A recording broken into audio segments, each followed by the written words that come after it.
Yeah, I think Arch Manning should play no matter what. I Oh, thought you have to have a game plan, don't you? Yeah. 100%. You have to have a game plan for him in this game. Yeah, I think Steve Sarkisian, he really dropped the ball in the SEC championship game by not playing 16.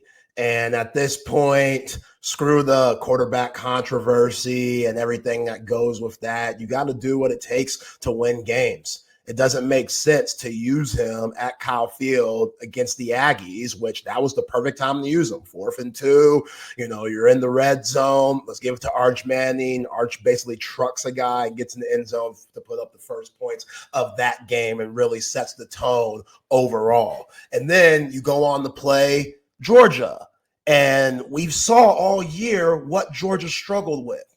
They lost to Alabama. They struggle with Jalen Milroe. What does Jalen Milroe like to do? Run the ball. They lost against Ole Miss. Jackson Dart. What does Jackson Dart like to do? Even though he likes to throw it, he can run the ball. He ain't afraid of nothing when it comes to putting it on the deck and getting those yards himself. Then we saw the week before they played the Horns. Hayes King went crazy with his legs. So to not put Arch Manning in the game enough. You threw him in, you sprinkled him in a little bit. That wasn't enough. I was talking all week prior to the SEC championship. I'd like to see Arch get 10 snaps. Yeah. I don't know what that means, but just give him 10 snaps. I think he's that versatile to where even if he's in the game, even though you have to think run, that dude could air it out. We saw it this year against Mississippi State. We saw it this year against the other teams when Quinn Ewers was out of there.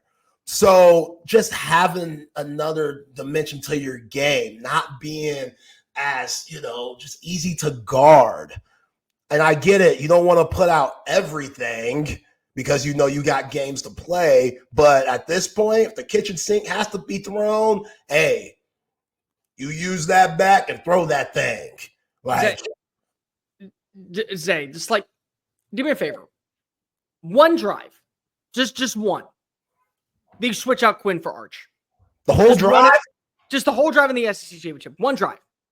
Humor me. Texas's defense was preparing for Carson Beck, not Gunnar Stockton. I can almost guarantee you that as much as Georgia was going to prepare for a play or two from Arch Manning, they were not going to prepare for a series from Arch. You need to gain momentum back. They had just scored. Why not send out Arch on that one drive? You know he can throw. You know he can run. You know he can set up first down opportunities. You know that if a pass rush is going to find a way to get into the backfield, he is going to maneuver his way away from it to turn a negative play into a positive one. One drive. I think if they play him in one drive in the second half against Georgia, they win the SEC championship. You got to make up for it. And in my opinion, I don't really care about quarterback controversy at this point. I'm wanting to win a national championship. I'm wanting to prove to the college football world and all of those who have doubted us throughout the year that we had a quote-unquote lackadaisical, easy schedule to embrace the SEC.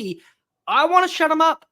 And Clemson's a team that's been here before. People don't want to give credit where credit's due. Clemson's a team that has been to the playoff on multiple instances, and they have found ways to beat SEC teams. They beat Alabama twice, and I get it. Dabo is not embracing what is the transfer portal, but Dabo was able to make sure that he didn't blow a game against SMU. Like, he's been in these situations, so you cannot afford to have anybody give you an opportunity. You got to at least have one drive set aside for Arch Manning, and then you have to have some packages set aside for Arch Manning, because this is the playoffs. It's one and done. There's no extra bowl game you get to go to test out Arch for next season. This is it. So you might as well get him embraced for what is going to be this atmosphere moving forward. And if you can't, then the only person to blame at the end of the day, we know who it is. And it's not Quinn Ewers. Because if Quinn's out there with 3 interceptions and Steve Sarkisian trots him out for a 4th, you don't blame the quarterback on that one. You blame the decision maker who is deciding who should be playing QB1. Sark's so loyal, man. He's so loyal, and that's good. Like, it's good to be loyal. We need more people in this world to be loyal. But in this profession, I can get you got. Being overly loyal can get you got. And again, Quinn Ewers, he might just need that. He might just need his coach 100% backing him for him to be successful. I don't like it. But some guys, they need that. Some guys, they need to start and not come off the bench to really get their mojo going and not be in their head. So all the narrative national media stuff that you're continuing to see. Hell, Cole, I saw Quinn Ewers in a damn North Carolina jersey just because of this whole Bill Belichick shit going on. And folks are saying, this might be a possibility for Quinn Ewers. Great. Let it be a possibility for Quinn Ewers. Great. Let it be. That's awesome. Congratulations. Best of luck to you. Not going to make you hit your door on the way out. Sorry. And I say this from a perspective of love because I watched this happen with my own two eyes. I saw Jalen Hurts lead Alabama to the college football playoff and then get benched for Tua. I watched it. I'm sorry. What did Nick Saban want to be remembered for? Staying loyal to a quarterback that was hurting the team or winning a national championship? Sorry. Yeah. That's all I care about. That's anyone should care about. That's what Zay, if you and I did a show every single day and I got picked up by Fox Sports National and I said, I love the loyalty, but Zay Collier has to stay with me. And they say, no, but here's what we're going to pay you. Or whether they came to you and said, hey, here's what we're going to pay you. You got to dump Cole. I hope that for your job, for your landscape, you freaking leave me. I hope you break up with me live on air and just say, I'm out. Peace. Losers. What up? Loyalty only gets you so far. It can keep you employed. It can keep you also in a good spot. You want loyalty? As Joe K says in the comment section, get a dog. They'll be right there waiting for you to come home every single night. You want to win a championship? Do what's best for the team. Loyalty will always be the reason that you end up holding the L. There's a reason why it starts off with an L, because you're the one holding it at the end of the day. Yeah, great points. Great points. Quinn Ewers was asked today in the presser, would this be his last game at DKR? He said, maybe. We'll see. That's what you expect Quinn Ewers to say at this point. We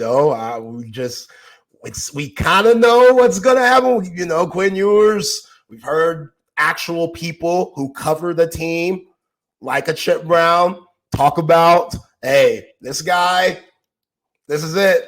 Most likely he's going to the league.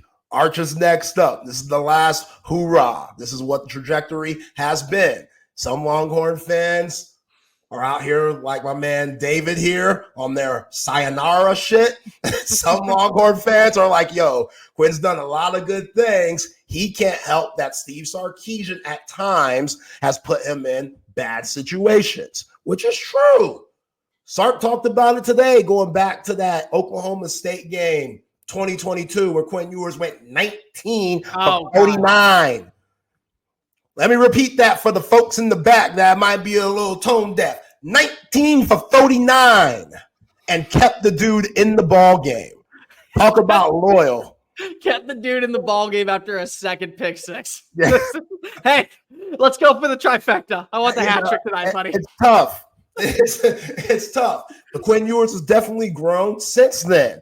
And look, it's not Quinn Ewers' fault, which out of everyone on the offense in Georgia, according to Pro Football Focus, he had the highest grade. So, Quinn did? Yes. Did he really? Quinn, and I think somebody else was right there with him. But other than that, everyone else struggled. You had 6 drops total from your wide receivers, 31 yards on the ground, 11 penalties, 8 in the first half. Yeah. But we're blaming number 3. Okay. It's the quarterback. Like, it comes with the job. You know what I'm saying? We get it. But gotta put him in situations to where you're gonna be successful. If he's throwing 50 times in this game, you're not in a good spot. If the game is balanced and Travion Wisner is getting back to what we saw against Kentucky and A&M, Kelvin Banks, who talked today and said he's expected to play, so very good news for Longhorn fans and this whole team, because Trevor Gooseby, going back and watching that game, I thought he was better when I was there.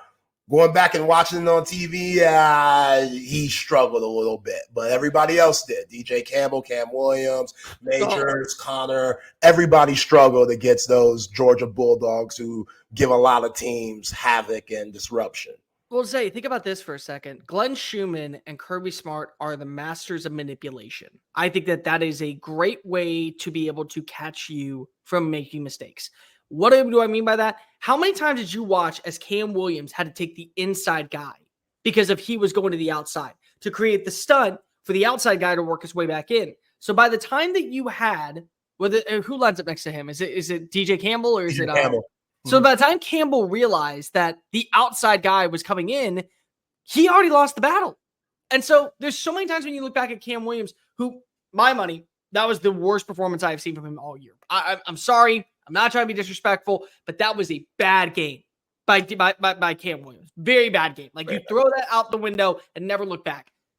They had a great game plan of making Quinn step up into the pocket whenever the first initial contact came for the inside. And then by the time that you go through your 6-speed progression, you're at 6 seconds. You got to get the ball out, especially against a defensive line like Georgia. It's going to create those opportunities. Here's the difference, Zay. There is no Jalen Walker on this roster. There is no CJ Allen on this roster. There is no Malachi Stark on this defense for Clemson. There's some good players. There's some very good players you got to get ready for. Barrett Carter, Peter Woods. They can win those one-on-one battles, but it is a different defensive front. It is different than what you're going to notice than what you saw against the team that comes from Athens. A team that's been building for the last several years as a threat to win a national championship and break a record that hasn't been sustainable since the 1940s. I mean, like, that's how far back we got to go to talk about the last time we saw a three-peat champion. They were built for that last year. And they continue to bring back all this talent, and guys continue to grow and step up. I mean, you have players that have never started a game, and yet they're second or third round picks in the NFL because of that's just what Georgia does. Like, you can say in one matchup, yeah, it was very, very bad. But also, it's a completely different tune-up than what you're going to see this time around. It's a completely different unit defensively than what you saw when you were in Atlanta the last time. So maybe that benefits you just a little bit. But, I mean, you brought it up, six drop balls. That's not on Quinn. That's not. No, don't get me wrong. I think that one of the interceptions was on Quinn. I don't think that the first one was. I've gone back and forth, and let me ask you, just because of I haven't got your opinion. You're talking about the Isaiah Bond one? That was on Bond just being, pardon my French. That was just on Bond being a baby. He was not trying to be aggressive making the play. He wasn't. It just felt like he was playing tippy-tap with him. Because if I'm a wide receiver and I now have to play defense, knowing that my quarterback made a less than stellar throw, I'm being physical as all hell, making sure that ball is knocked out. And he just kind of was like, and then kind of hit him at the last second. Like, weird play. It was a very weird play. Now, the second interception was all on Quinn. Sorry, that one was. I'm not going to sit here and try and sugarcoat that. But you can't have 6 drops. You can't have, you can't give up, 13 tackles for loss. You can't give up 5 sacks in a game and expect to win. It's a losing formula. I don't care if you play Georgia Tech. It's a losing formula. I don't care if you play Sacramento State. It's a losing formula. You give up 13 tackles for losses in a game. You rush for 31 yards. Your quarterback is sacked 5 times for minus 27 yards. You're losing a football game every single time and twice on Sundays. Yeah. And the Horns only lost by 3, which is pretty remarkable and shows how good they are, especially on that defensive side. So, yeah, defensive coordinator for Clemson, Wes Goodwin, he does a good job. And you're right, Cole, it doesn't have the same dogs, no pun intended, that Georgia does. But TJ Parker, the edge rusher, he's pretty damn good. He gets that ball back for the Tigers a lot. And if he's coming around that edge, whether it's Cam Williams or Kelvin Banks, those guys better be ready because he's going to try to take Quinn's head off. And they also have probably one of the most complete linebacker groups in the nation. Barrett Carter, Wade Wadez, the freshman, Sammy Brown, all of those guys are really good and go from sideline to the sideline at a high clip. So, yeah, you got to be able to move the ball on the ground. It's very disappointed with how they looked against Georgia. And a lot of that was due to the zone scheme that has become very successful for Kyle Flood and Tashard Choice's guys. But against Georgia, they weren't having it. You know, you're going too much east and west when Georgia's out here going north and south. And those guys – again, Kirby Smart, like you said, Glenn Schumann, those dudes, the game plan, it's always going to be money. So you got to give Dabo that same respect. But also, you got to know that you're the baddest team on the field, and these guys can't play with you, especially at home. Yeah. This is why the line's what it is. I saw minus 11.5. Like, that's high. For a game like this, that's high. But it makes sense with what you've seen from Clemson throughout the season. Like, they go in the pit. They needed a crazy K. Kubnik run to take that game. Yeah. We saw what they did against Louisville. They waxed that ass up at Del Valley. That was bad. That was horrible. And go look at the stats. It wasn't like Louisville did anything spectacular, but they had timely, explosive plays and got the ball back and good field position. And Tyler Shuck, he was money that day overall. Zay, think about this for a second. This is a Louisville team that won by double digits on the road against a Clemson squad that was ranked just outside the top 10 and proceeded to lose a week later to Stanford, a Stanford team that has won 3 games all year. Like, you got to realize that Stanford this year had 2 ranked wins of their 3 total, and one was against a Syracuse roster that could have been playing for an ACC title, and one was against a Louisville team that beat the team that's currently in the college football playoff. The other thing about Clemson lost to South Carolina. South Carolina, I thought they were one of the best stories down the stretch, but South Carolina had hit and misses when it came to its offense all year. They couldn't run the football at times. They couldn't hit a backside of a barn or a wide receiver in stride. They had too many plays that were stopped because of the insufficiencies of the offensive line. They struggled against Old Dominion in week 1, and that was a South Carolina team that, outside of one really bad interception by Lenore Sellers, would have won by 10 points. And that team's not in the playoff, but you are. And you feel like that you could beat South Carolina if you're Texas. You feel like that you could whack South Carolina's ass. So now you get to play a team from South Carolina, treat it like that. Like, this is a team that's gone 0-2 against SEC opponents. And you're going to be the first one to actually let them win?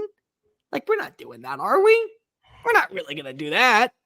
No, that's egregious. Yeah.